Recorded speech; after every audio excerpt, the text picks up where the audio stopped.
I'm excited to speak with you about all things Meta, but first I got to start with this. You must be thrilled that Elon Musk is trying to buy Twitter. I mean, for all of the scrutiny that Facebook gets, and I'm trying to put this delicately, it must be like a really nice distraction. Well, I'm not sure that was his plan, or certainly not ours. But I suppose you're right in saying that it does reinforce, given that he is very deliberately sought to kind of open a debate around free expression versus content moderation. It does reinforce something which sort of I live and breathe every day, which is it's difficult. It's really difficult to draw these lines in a way that, you know, enjoys consensus. And in a sense, it just kind of reinforces the kind of push you pull me quality of the debate around free expression versus content moderation, particularly in the United States, where you know better than I do, like half the country thinks that Silicon Valley companies take down too much content, and the other half thinks they don't take down enough. And so to that extent, I think it's kind of it's shone a spotlight, not even so much on us or on Twitter or even on Elon Musk, just on this is a kind of difficult living and breathing debate about human speech and where are the limits and where the limits should be and who should set them. That's right. And luckily for you guys, I don't think there's going to be any Musk figure coming in to try to take over. So. I doubt it. I doubt it. So let's talk about the metaverse. You've been at it blogging on Medium, so welcome to the club. And you had a long piece that you published about the metaverse. Now, I think with conversations like this, conversations about the metaverse, conversations about Web3, NFTs, DAOs, whatever it is, all the hot topics in tech today, one of the consistent things is that no one really knows what we're talking about when we say these words. I had a selection of comments from your competitors that I got to read through about, their perspective on what the metaverse means. But here's one for Dave Limp, who runs hardware at Amazon. He said, if I asked a few hundred people what they thought the metaverse was, we'd get 205 different answers. What's your answer? So I think the first thing to say is it's not one thing. It's a whole new computing. So here we go. We're already but the reason you will get different answers is because, like, if you ask someone what is the internet, I mean, you'll have lots of quite sort of elastic definitions. A lot of things happen in and on the internet. It's a new computing platform. It is, in effect, you're trying to kind of build a sort of new version of the internet almost from the foundations upwards. I think it's perhaps therefore easy to describe how it is a relatively. It's both revolutionary in one sense and sounds quite sort of sci-fi when people describe it, but it's also quite a compelling and almost logical evolution of where we've come from. If you think about the way we've leapt from desktops to laptops and laptops to phones, there's no law of nature that says we're going to carry on holding phones in our clammy hands forever. The idea that in hardware terms we might move to something which we put on the perch on the bridge of our nose, maybe with some computing power around our wrist or in our in our pockets, is not. I think we need to sort of escape this idea that the phone is the last iteration by which we enter into the online world. And equally, if you look at the content that we have tended to rely upon, we started with text, then we moved to photos, and now it's kind of very much videos. I mean, Facebook, about 50% of Facebook now is video. Look at the amazing success of TikTok using these short form video forms. And all of them are moving inexorably in one direction, which is making the way we communicate more and more lifelike, more and more embodied. You and I'm picking up thousands of signals from you. You're picking up thousands of signals as you're looking at me. You're looking at my gesticulations, my body language. The metaverse offers this tantalizing prospect of a means of communication where it's not just what we say or what we film, but it's also how we are as embodied, beings that also becomes, the way in which we communicate. And I think it's terrifically exciting, that sense of presence, which in a sense has increased with each of those iterations and could really manifest itself more fully in the metaverse. And I don't find that imprecise or vague. It's sometimes difficult to visualize, but the more that the technology matures, I've been holding my weekly team meetings, not least because people are distributed around the world for close to a year now in Horizon workrooms, and we're all sort of cartoon avatars of ourselves. I curiously look significantly lighter and about 20 years younger than I really am. So we all choose rather flattering avatars of ourselves. But it's an amazing sense of presence being in that virtual space. I notice, for instance, my voice relaxes so much more when I am speaking to people in the metaverse in those formats than when I'm slightly straining my voice to speak to people on those passport photograph rows, on a flat screen, on Zoom or whatever. So anyway, that's a thumbnail sketch, not a very brief one, but one which I hope nonetheless gets a flavour of the way we at Meta think about it. Okay, I hear you. So technology that allows for presence between human beings, something like virtual reality, augmented reality. Where eventually the technology melts away. I think that's the aspiration. Brain implants, we could go that way. But I want to, your example is really telling because, of course, if you're working at a multinational company like Meta, you're going to have colleagues in different countries, and an experience like being in the metaverse with them is awesome. I wonder about the rest of the population, though, especially people who are like, who aren't working in white collar jobs or born into affluence. So I read this really interesting Atlantic story that said roughly 3 in 4 American. It's about Americans. I know we're outside of the U.S. right now, but I think it's probably instructive for what goes on in most of the world. Roughly 3 in 4 American adults live within 30 miles of their nearest parent or an adult child. And only 7% have their nearest relative 500 or more miles away. So do you think that there could be a bit of a solving the wrong problem situation here? Because most people do want to spend their time, like the idea of presence, they get that with the people that are close to them, and the people that are close to them are physically close to them. It's only when we get into places like we're working in multinational corporations where the Zoom meeting or let's FaceTime with my mom becomes important. I'm not sure if I agree with that. If you just think, just imagine what it could do in the classroom. You could take a class of 12-year-olds, to walk in the metaverse in ancient Rome as you're teaching about ancient Rome. A medical students, a surgeon could teach medical students how to perform surgery in a much, much more direct and lifelike and embodied way than we do at the moment. I think the applications are much more diverse than, think of the creative possibilities. And we see, by the way, in the early use by the early adopters of our technologies, how particularly younger people are using it, even though many of them will use it primarily for gaming purposes, that quite quickly they're using it for social purposes, almost autonomously. We're not sort of prompting them to do so. So I think there are lots of different ways in which people might use these technologies, which don't just rely on whether you are physically distant from your kith and kin. Think what the effect it could have on that wasteful, draining, ecologically damaging mass habit of commuting to offices. Why do so many millions of human beings commute and waste 1, 2, 3 hours a day commuting into offices to sit in serried rows on desks, when I kind of think in future quite a lot, not everybody, and certainly for those who choose to rather than compelled to, would be able to work just as comfortably and just as effectively and with just as much sense of presence one to the other through this technology. Having said all of that, do that through Zoom though.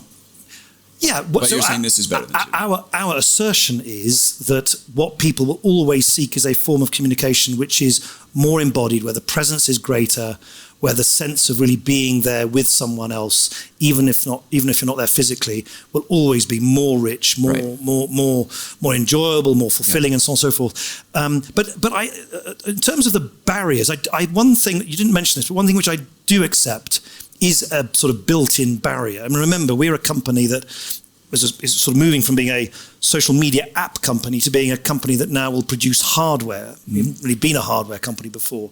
And also being a social media company to being a company that will also design its own operating system. The internet basically is dominated by 2 operating systems, iOS and Android. We're going to be developing our own operating systems, as I guess the other major players will as well. But whenever you have hardware, that of course is in some sense a kind of barrier, because you've got to buy it. Now our business model is not, we're not aiming to spin a great markup on the hardware. We want to keep the cost of the hardware as low as possible. We can't give them away. We're not, we're not a charity either. So we have to make sure that we can cover the costs of manufacturing them. But I do accept that getting the hardware into sufficient numbers of people's hands, particularly those on lower incomes, is always a challenge. But it was the same with the whole mobile telephone revolution, and that hardware has become pretty prevalent. But that is one additional barrier which we as a company have ever had before. But right, never. You're working on that now. Yeah. But it's interesting because, okay, so you talk about like getting into rooms with your coworkers. You talked about schools. I know you guys are talking about medical issues. Facebook's, or we call it Meta now, still Facebook. Facebook is the social network. And it's, you built these social experiences. Is it possible that what you're really building is an enterprise product and not a consumer product? And that's exactly what happened with Google Glass. And of course, it was early for its time, but people realized that this experience was actually much better if we used it in factories, for instance. I know you have differences from Google Glass, but it's interesting to see this shift. Yeah, it's not our intention. It's not to say there won't be enterprise applications. I was in Munich just a few weeks ago at BMW's research center. They were actually, as it happens, they weren't using our hardware and so on, but it was very interesting to see how much they use AR and VR technologies already in the design processes for their cars. It was very impressive to see. So clearly there are enterprise applications for this technology generically. It's not where we think our expertise lies. I mean, we think what we're good at is precisely based on finding new and enriching and inspiring and enjoyable ways for people to connect with each other. As you may have heard Mark Zuckerberg talk himself when he talked about when he founded Facebook, that you could go on the internet to find a book, you could go on the internet to find an idea, you could go on the internet to find a holiday. The one thing you couldn't go on the internet to do was find the most important thing of all, which is other human beings. And that's very much the spirit that we bring to this, and it's very much the skills that we will bring to this as well. And if you look at the experience we've built, Horizon Worlds, it is all rooted in the idea of social interaction. So I don't think the enterprise application is the primary motive. It's certainly one, though, that I think will occur, of course, and others might excel in that in a way that appeals more to their interests or their skills. So you're building an operating system with Oculus and Horizon. You talked a little bit about Apple, and Meta has some clear perspectives on what Apple's doing with its App Store. Are you going to follow the same pattern? I'm talking about being restrictive in terms of like I guess governing your App Store with a heavy hand, charging big fees. We will charge fees. They won't be the same, but so to that extent, will be new for us to run a sort of App Store style operation. I think here's the thing. And I'm honestly, I don't want to be facetious when talking about Apple or other companies, but if you look at the way in which Apple is a devastatingly successful company, the way they've sort of vertically integrated their stack, they've got the operating system, they've got the hardware, they've increasingly got the services, the kind of centrifugal temptation or incentive for people just to remain in that kind of Apple funnel is so overwhelming now. And I do think that there is a slight danger that sort of competitive animal spirits being what they are, if we allow the governance of the metaverse purely up to the kind of private sector to slug it out, I do think there is a bit of a risk that much in the way that we talk about the splinterverse the splinternet in the terms of the fragmentation of the internet as we know it today, I think there is a bit of a risk that you'll get a splinterverse and you'll get a sort of vertically integrated Microsoft metaverse and a vertically integrated Apple metaverse and a Google one and then a meta metaverse, and that from a user point of view the ability to move seamlessly from one to the other will be inhibited, and I think that would be a great shame. And so we all need to work on the whole web of standards and interoperable arrangements and licensing arrangements and all the rest of it, which have grown up in a slightly higgledy-piggledy way in the current internet, to allow the user not to feel they're locked into these kind of silos. I do think that is it's probably in governance terms the bit that I think is most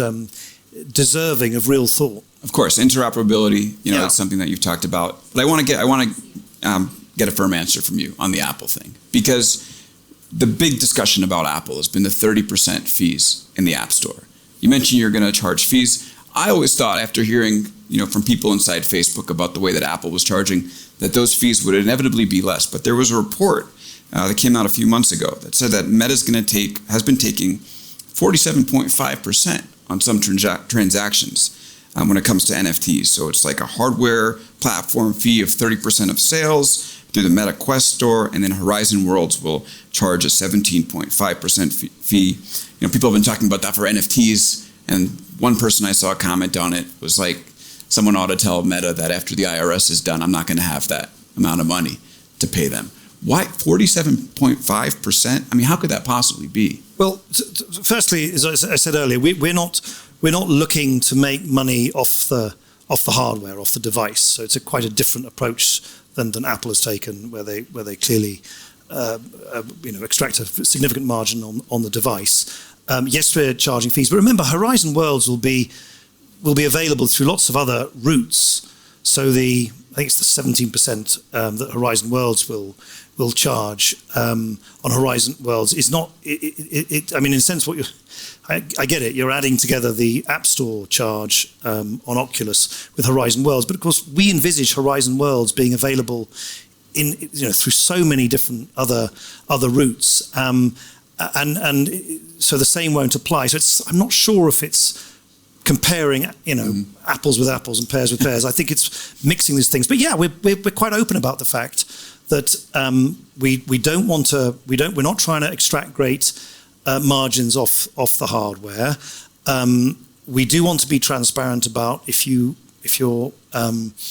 generating value and creating presence on Horizon Worlds. We want to be very open about what the charges are. And they aren't just charges on top of Oculus, because, as I say, they'll be available through 2D means as well. So, yeah, look, we're not, we have to be open about that. We're not hiding those rates, those fees, but I don't think they are remotely similar to the Apple approach, which is a very successful business model. It's not the one we're following. Yeah, I mean, it's not similar because it costs more money. I mean, wouldn't it make sense just to commit to charge, like, let's say, a flat 15%, no matter whenever you go through anything that Meta builds? Well, we've chosen not to. And as I say, we could slice and dice this in different ways. We could try and put more margin on the hardware.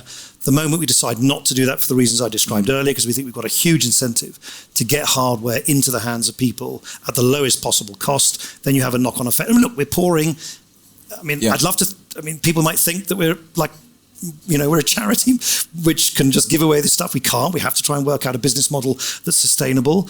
We're pouring billions of dollars into this technology, and we'll continue to do so for years before it makes a meaningful return for us. So we kind of have to develop a balance between where we think value is created for developers and creators on our platform, and what would be a reasonable fee to ask of them, and be very open about that from the outset. That's what we've done. Okay. So speaking of the investment that you're making in Oculus, I think last summer, Facebook was valued at $1 trillion. It's about half right now, given the market turned down. Do you make different decisions investing in products like Oculus when you're worth $500 billion, which isn't bad, versus $1 trillion? I mean, there are hiring freezes, from my understanding, in multiple departments throughout Facebook. I don't think that exists in Oculus. Can people expect to see the same investment given the state of the economy right now? I think that one of the advantages of having a founder-led company is that you can plan for the long term, and you can sort of ride out these wild gyrations in the markets a bit more strategically than a company that has to be sort of driven by sort of quarter by quarter performance. So we're cutting our cloth, as you'd expect, prudently in response to market conditions. We're operating possibly in the most competitive environment that we ever have as a company. So I kind of think it would be very odd if we didn't. And that, of course, has an effect on, we're not, headcount is growing. It's just not growing as fast as it might do otherwise. So we're still going to be employing more people at the end of this year than we did at the end of last year. So it's still growing. It's just we're being sensible about trying to kind of slow the rate of increase where we think that is consistent with our product roadmap. And in answer to your question, will that materially affect the momentum towards our investment in these metaverse technologies? No. I mean, our aim is still to square the circle and still maintain the same momentum. We've got this very exciting new headset. It's a sort of higher end headset that we're releasing later this year, which will be a significant sort of advanced step in displaying our mixed and augmented reality capacities, which we've invested in a lot. So no, we want to keep that up, but we're doing what any business does when market conditions change. You cut your cloth accordingly. That's what we've done. Nick Clegg is with us. He's the president of Global Affairs at Meta. Former UK Deputy Prime Minister will be back right after this on Big Technology Podcast. Nick, great having you here. Actually want to, we're here at Davos. We kind of spoke on the way up here about power. And, it's kind of interesting hearing your perspective on what it's like coming here as a representative of Facebook, right? We're here where some of the world's top officials are gathered, some of the world's top business leaders. So you've obviously come, from the government perspective in the UK, and now you're here from the corporate perspective with Meta. How is it different? Well, it's very different. It's I mean the world of sort of Harry Potter world of Westminster, of sort of people calling each other I couldn't even be called Nick Clegg in the House of Commons. I had to be referred to as the Right Honourable Member for Sheffield Hallam. I mean, it's just like a language which is like stuck in the 19th century. The building is about to collapse under the weight of its own contradictions. It's such a sort of antiquated arrangement. Of course, that compared to the sort of gleaming steel and glass constructions at Empires and Silicon Valley is very different. The one similarity, I guess, is just given the sheer scale of Meta and our apps used by 3 billion odd people. Given all the controversies, which of course always erupt around you're dealing with human speech in all its different manifestations, good, bad, beautiful, and ugly. The sort of velocity and variety of issues that certainly cross my desk feel a little analogous to the velocity and variety of issues that I encountered when I was in government. But I often hear people say, these big tech companies, they're as powerful as governments. That's not true at all. I think it's a totally overused sort of analogy, which really doesn't bear any scrutiny at all. They're not like governments at all. Governments have much more direct. Governments decide whether you go to war or not. They decide whether your taxes go up or down, or they decide whether your local hospital gets more money or less. They decide what your curriculum your kid is taught. They decide how your elderly parents looked after in a social care home. It's much, much, much more direct influence over people's lives than even the most powerful social media companies. So I do think this sort of well-worn, oft-repeated analogy between these big social media companies and government it's a great kind of throwaway thing to say in a newspaper column, but it doesn't, in my experience, bear much relation to the reality. Well, you don't have an army, but you do have influence. You have influence, but at the end of the day, people will use Facebook, Instagram, Messenger, WhatsApp in the way that they want, when they want, how they want, or not. They're not, with government, if you're in government, you've got a pretty solemn set of responsibilities to defend the nation, to keep people safe, to educate children, to protect public health. It's a much, much more diverse. Just because 3 billion people use a product doesn't mean that you're administering sort of government decisions and how they lead their everyday lives in a way that governments do. So I mean, maybe because I'm in the unusual position of, I suppose thinking about it, I'm probably the more sort of senior ex-politician who've gone into an executive position in a big Silicon Valley company. I just think it's a nice glib kind of comparison, which just doesn't really tell you much in practice at all. Is my view. But so when you speak to the people that you used to work with on the government side, you're here talking to them about the metaverse. I mean, we've seen some of these discussions. Do you think that they know what? I mean, I guess a lot of us don't know what the metaverse means. But how are these conversations going? And do you think they are, tackling these issues and prepared? I mean, it probably is too early for regulation, but are they wrapping their head around the way that this stuff can change? Well, it's interesting you say that. One of the reasons, and forgive me, it was so long, and thank you for reading it. But and for those of you who've waded through it, we'll link it in very the much show notes. Yeah. for doing so. But I hope you thought it was worth it. one of the reasons I wrote that, and one of the reasons I'm talking to a lot of people here about it, is I think one of the things that clearly, with hindsight, went wrong is too strong a way of putting it, because I don't think it was deliberate. But we clearly, as a sort of society, I'm talking very grand terms now, you had this technology erupt 10, 15 years ago more, particularly in social media. And in a sense, we've been retrofitting societal norms and standards and guardrails and limits on them ever since. You know, the EU has just passed the DMA and the DSA. Logically, the DMA and the DSA should have been in place 12 years ago. Not now, and I think oddly, given that we've got a lot of time, you know, these metaverse technologies is still very, very early days. It's going to take 10, 15 years for this technology to come to fruition. So I hope that this time round we actually have the opportunity, if we can have a kind of grown-up conversation about some of the fundamental, foundational concepts of what is the metaverse, what is it not, who's responsible for what, at what level of the kind of stack, where do the responsibilities of the companies lie, or the individuals, or the users, or governments, regulators, and so on, who sets the rules on interoperability. If you can have those discussions now in parallel with the kind of flywheel of engineering and technological investment, hopefully we can look back in 20 years' time and say, oh, well, this time around we avoided this sort of violent mood swing from tech euphoria and sort of tech utopianism to sort of tech pessimism, which we've seen occur over the last decade, where, you know, companies like Facebook were held 10 years ago to be responsible for everything that was good and great and shiny and bright, and people like Mark Zuckerberg were held aloft, and, you know, they could do no wrong, they walked on water. And now literally anything that goes wrong, from an election outcome that you don't like to, you know, youngsters who are unhappy, has all got to be because of some mysterious and nefarious algorithm. It's kind of swung, and of course neither are true. Neither extreme optimism nor extreme pessimism are true. The truth is always lies somewhere in between. My hope, and this is where I hope to play a modest role, is if you can sort of goad and encourage the policymakers and the regulators to have early thinking about this. Maybe we can talk about governance and rules and so on at the same time as the technology develops, rather than in a sense sort of, you know, add them as sort of seatbelts, you know, later after the technology has already taken root.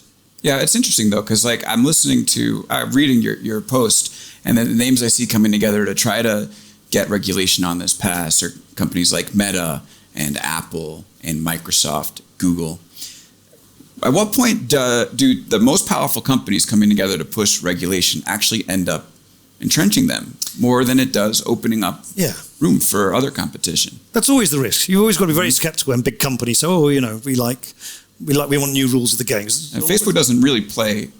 You know, you guys take some swings when you get regulated against. I'm talking about like the Australia situation when they wanted to charge Facebook for news and the company shut news down. So, well, how quite the characterization I'd accept. We were just on that one. Not just news, yeah. Well, just on that one, we were being asked to pay in the original conception of those rules potentially uncapped amounts of money, literally limitless amounts of money, to publishers who were posting their content on our platforms to reach their users, where all the value goes from us, in a sense, to them. And we were, so we had no, of course it's not something I voluntarily like to do. You don't like to have a great big argument like that, but it was just, I don't think any business would have put up with a proposition where we're just basically being asked to provide an uncapped subsidy to another industry, particularly an industry, in this case the publishing industry, who derive all the value from us. But anyway, I put that aside. No. Look, I think your initial instinct to be skeptical when big companies say that, well, absolutely, because of course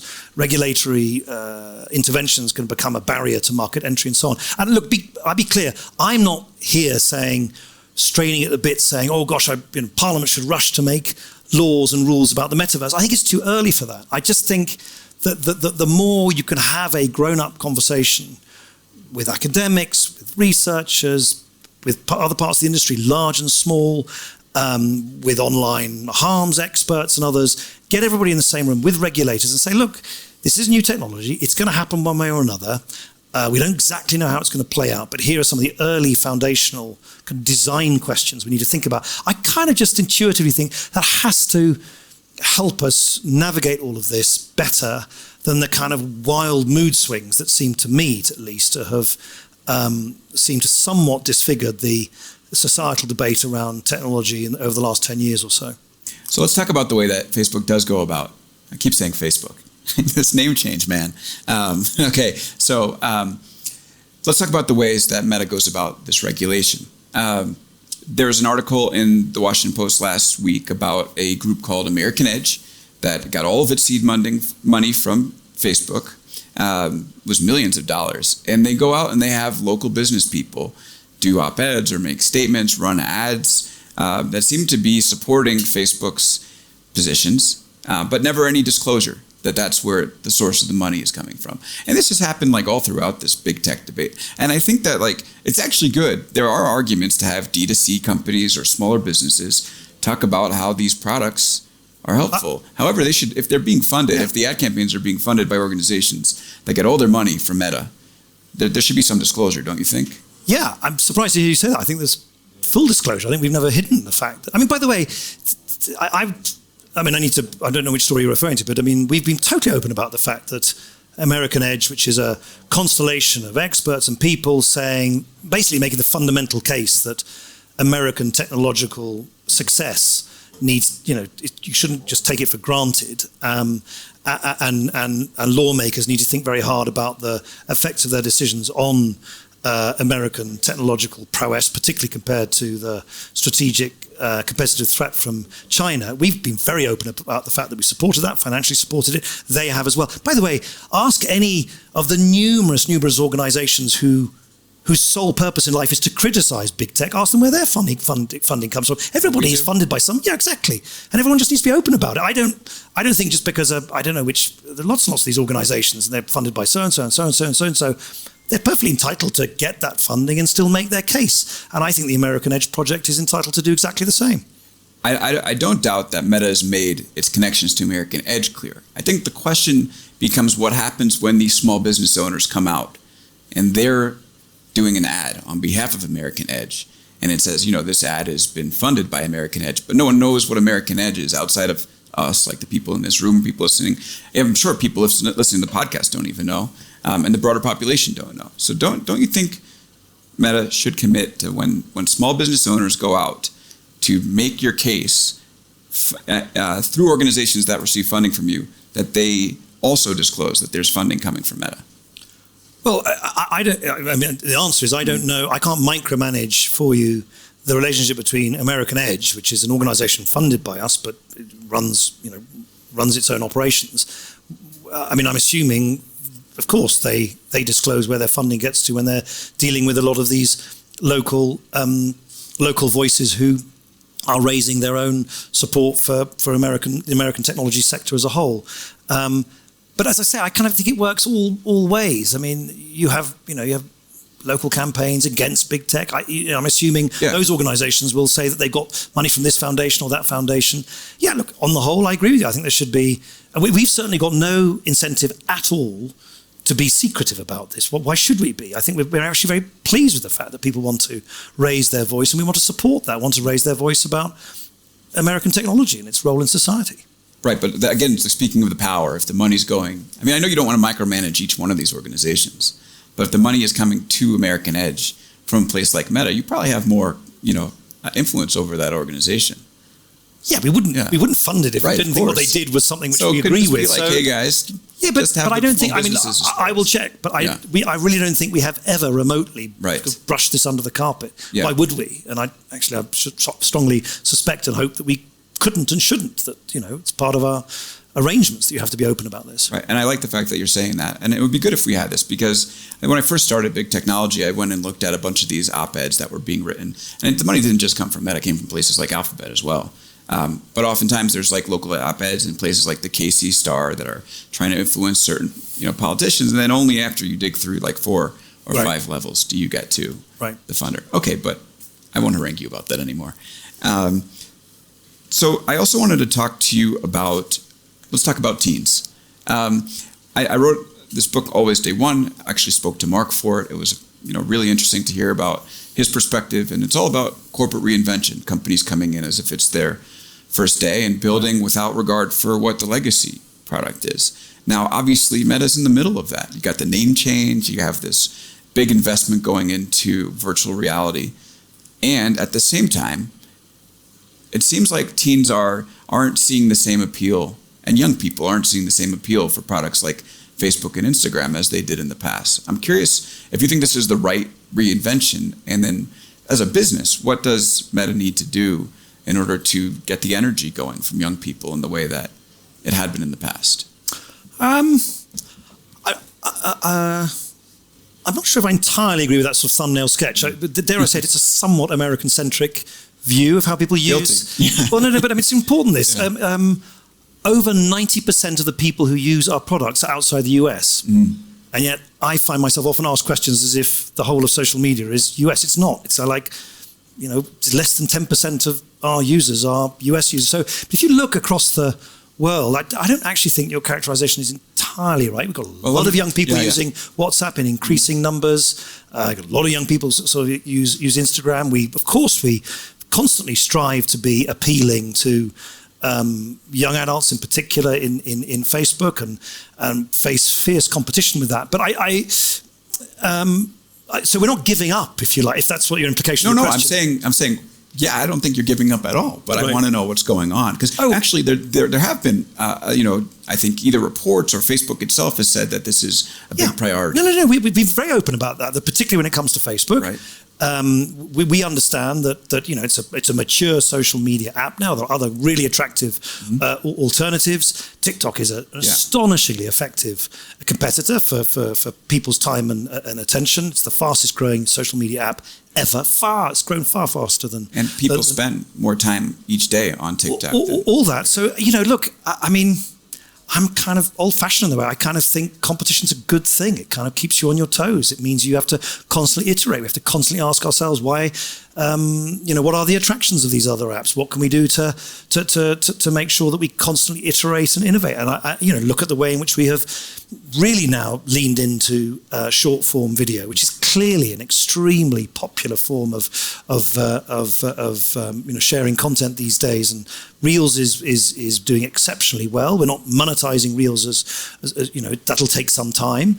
I think it never stays still. It never stays still, both geographically and demographically and across the generations. We need to continue to offer improvements to our apps where we need to make sure they're appealing to younger people and not just to more mature users. We do that across the piece. I think the other thing we're seeing, interestingly, is it's not exactly emerging. I'm putting it too strongly, but it is interesting to see the way in which messaging apps and social media apps, they're kind of blurring on the edges almost. It is interesting to see how messaging apps generally are being used for.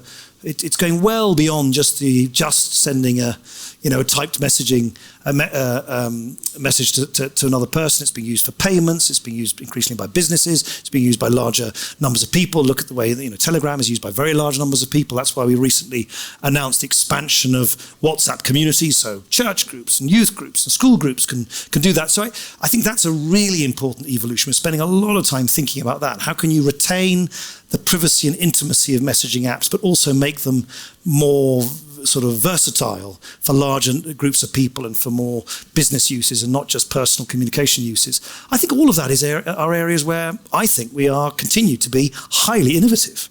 Mm-hmm. And what do you think about Discord? Well, it's another app which is incredibly popular, as you know, and I even see this with my kids. Kids who will be gaming, and they use Discord to message at the same time. It's a very, very popular app. As is Snap, as is TikTok, there's a lot of competition in this space, and we've been around for some time, longer than some of these other apps. All of them have their own virtues. All of them bring their own innovation. I think the key thing, and I think this is my own view, is it's one of the things that Mark Zuckerberg excels in is to keep that sort of hunger, that appetite for trying something new, never to rest on your laurels. And I think it's a difficult balance. And if you look at big companies, there's always this risk that big companies start resting on their laurels. They don't move as fast. And I think one of the interesting things about being a founder-led company is that hunger to continue to compete, to continue to innovate, to continue to be worried that you're going to be outflanked by new competitors is very, very, it's very alive in certainly in my experience over the last 3.5 years in Meta, and I think that's a good thing. Right, and he's the last of the bunch in big tech. In a way, Bezos Elon Musk, I suppose, is Elon Musk. Musk. I mean, we'll see what happens to Tesla stock. Well, okay, we'll see. But I mean, he's certainly, if you think about Jobs and Bezos and so on, But one of the things I admire about Mark Zuckerberg is he could be forgiven to say, oh gosh, I've been doing this for quite a while now, and it's a pretty full-on job. I'm going to kind of slow down a bit. He remains as kind of adamant and sort of interested and intense about the job at hand as I think he was even, several years ago. Yep. Okay, I want to end on this. Have you heard of the Mappiness Project? No. It's like a project that maps happiness. And there's a stat that they found of 27 leisure activities. Social media ranks dead last in how much happiness it brings. Why is that? Why do you think they found that? Well, without knowing anything about the study, I can't really give you a very... Look, our research... I mean, firstly, I doubt very much that, 3 billion odd people keep using our products because they want to be unhappy. It just defies... I keep hearing these narratives about how ghastly it must be to use social media. Well, someone hasn't told those 3 billion people who continue to find great value and happiness and enjoyment out of it. I tell you what our research has shown, however, is that passive scrolling can be a more negative experience for people than using social media in a way that actually involves connecting with others. I think the act of connection, the act of communication, does seem to have a dramatic effect on people's sense of well-being. And so I do think it is incumbent upon us to find ways in which people are encouraged to connect with other human beings and not just sort of passively scroll and kind of watch what other people are sort of doing. So that's certainly what our research has shown, and that's why we do spend as much time as we do to constantly find ways in which people find it enriching and useful to connect to other people. But look, look, it's like everything else in life. Use it in moderation. Don't over rely on it. Don't make your life dependent on it. It's like everything else in life. I think social media is incredibly, when well used, and is an incredibly enriching, enjoyable. And look, one of the things I find in my job is I speak to a lot of people who think that Facebook is all politics and news. Which, by the way, is true. I mean, Twitter is a lot of politics and news because it's an elite app. It's used by 230 million people. It's tiny. Less than that, yeah. It's less. I mean, Snap is twice as big as Twitter. So Twitter is very, very small because it's used basically by politicians and journalists, and they have this sort of flywheel speaking about it. Facebook is completely different. The amount of politics on Facebook at the moment in terms of the total content on newsfeed, it's about 3%. Because the vast majority of people go on Facebook, as I often say, for babies, barbecues, and bar mitzvahs. Right, but that's also an intentional decision by Facebook to limit the amount of political content. Yes, but for a very good reason, because we know, because that's what people tell us, that they find that more meaningful, more fulfilling, more inspiring, and dare I say it, it makes them feel better about themselves, it makes them feel happier. So we don't want our apps to be flooded with angry political polemic. It isn't. The vast majority of it. And our job, of course, is to safeguard and to nurture the vast majority of that content, which is fulfilling, fun, innocent, inspiring, and so useful. And of course, deal with a minority of stuff that is nefarious, that is bad, that is detrimental to people. That's our constant fight. But so much of the debate, certainly the debate that I'm exposed to, with regulators and politicians, assumes that minority is the majority. It really, really isn't. I mean, the prevalence of hate speech, and by the way, when I say these statistics, it's not just me saying these are now independently audited statistics that we publish. EY now independently audits them. It's 0.03%. That means for every 10,000 bits of content you do, if you keep scrolling, there'll be 3 bits which are hate speech. I wish it was 0. It's never going to be 0, but I kind of, for me, it just defies logic, the idea that a platform which is used by so many people every day, is so useful to so many millions of people and so many millions of small businesses, that only has 3% or so of political content, whereas 0.03% of hate speech, is a sort of primary source of societal unhappiness. That really just doesn't add up for me, I must say. Clegg, thank you so much for joining. Great having you, and I hope to have you again sometime soon. Yeah, that'd be a pleasure. Thank you. Thank you.